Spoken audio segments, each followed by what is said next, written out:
నమస్కారం అండి. నేను doctor Garlapati Krishnakanth, Sridatta super speciality hospitals కార్డియాలజిస్ట్ని. ఈ వీడియో ద్వారా కామన్గా గుండె జబ్బుల గురించి కొన్ని అపోహల్ని దూరం చేసుకుందాం అని అనుకుంటున్నాం.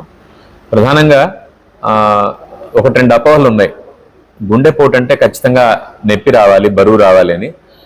నేను మీకు అందరికీ చెప్పదలుచుకునేది ఏంటంటే, బరువు లేదా నొప్పి కంపల్సరీగా రావాల్సిన అవసరం లేదు.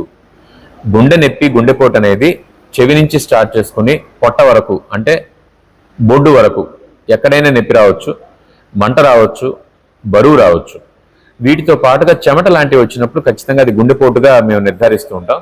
అయితే ఇతరత్ర గ్యాస్ ట్రబుల్ ఇట్లాంటి ప్రాబ్లమ్స్ కూడా ఈ లక్షణాలు రావచ్చు. కానీ ప్రధానంగా ప్రాణ ప్రమాదం అనేది జరిగేది గుండెపోటు కాబట్టి వీలైనంత మటుకు ఈసీజీ తీయించుకుని దగ్గరలో ఉన్న వైద్యుడిని సంప్రదించడం ద్వారా మరణాల శాతాన్ని తగ్గించుకోవచ్చు. ఇదే కాకుండా చాలా సందర్భాల్లో గుండెపోటు అనేది నొప్పి లేకుండా వస్తుంది. అయితే ఏ లక్షణాలు వస్తాయి అంటే, అవి ఆయాసం కానీ, చెమటలు పట్టడం కానీ, దడ కానీ, వాంతులు కానీ, ఇటువంటి లక్షణాలు కూడా గుండెపోటుతో ఈక్వల్గా ఉండే సిమ్టమ్స్గా మేము చెప్తూ ఉంటాం. వీటిని యాంజైనల్ ఈక్వలెంట్స్ అంటాం. సో గుండెపోటు అనేది కేవలం నొప్పి రావాల్సిన అవసరమే లేదు, నొప్పి రాకుండా ఈ లక్షణాలు కూడా రావచ్చు.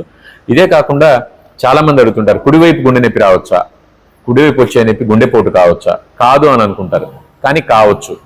ఇందాక చెప్పా కదా, చెవి నుంచి బొడ్డు దాకా రైట్ సైడ్ రావచ్చు, లెఫ్ట్ సైడ్ రావచ్చు.